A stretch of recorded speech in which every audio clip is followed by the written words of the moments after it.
Imagine this. You're a British sailor minding your own business when suddenly, some angry Spanish guys cut off your ear. What do? Well, if you're Captain Robert Jenkins, you keep it in a jar and use it to start a war.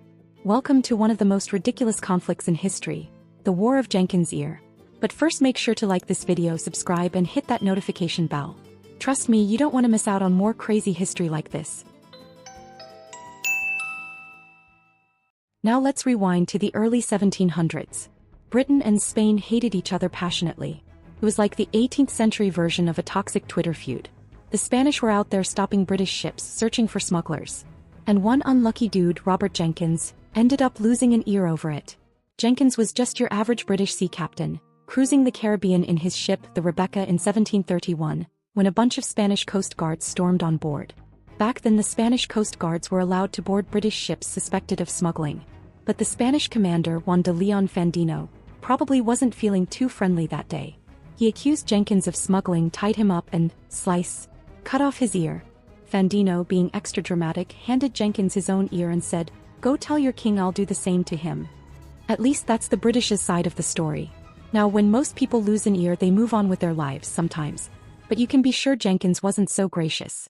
Now it's 1738, and the British Parliament is getting all riled up about Spanish aggression. So Jenkins walks in, whips out his pickled ear allegedly, and goes full-on dramatic mode like, "They cut off my ear. Are we just gonna let them get away with this?" And as you can guess, the British politicians ate it up. They were already looking for an excuse to fight Spain, and this severed ear was the perfect rallying cry. So boom, war was declared in 1739. And it was named the War of Jenkins Ear, because apparently nothing screams diplomacy like a body part in a jar. Now if you're thinking, oh, this must have been a huge war. Well, not exactly. It started with Britain going after Spain's Caribbean colonies, and let's just say things got messy. The British thought they were gonna steamroll the Spanish, but surprise, surprise, turns out tropical diseases don't care about your battle plans. Yellow fever was like an uninvited party crasher, wiping out thousands of British soldiers. Then there was Admiral Edward Vernon, a British commander who won a few battles and got a little too cocky. He took over Portobello in Panama and started calling himself Old Grog. Yeah, the guy literally had a nickname after his favorite drink. Rum mixed with water, aka grog. Spoiler alert, things went downhill fast. The British launched a massive attack on Cartagena in Colombia in 1741. They had over 27,000 men, while the Spanish only had 3,600 defenders. You'd think this would be a slam dunk, right? But nope. The Spanish, led by the absolute legend Blas de Lezo, who by the way had one leg, one arm, and one eye, held the fort like total bosses. The British got wrecked.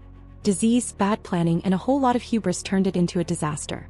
Britain tucked its tail and left, and that was pretty much the end of their big dreams in the Caribbean.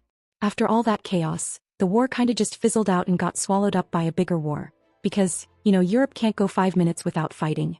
By 1748, Britain and Spain were like, let's call it a draw, and signed a peace treaty. And poor Jenkins? Well, history kinda forgets about him after he waved his ear around. So what did we learn today? 1. Don't mess with Spanish Coast Guards in the 1700s. 2. If you lose an ear, it can literally start a war. And 3. History is weird.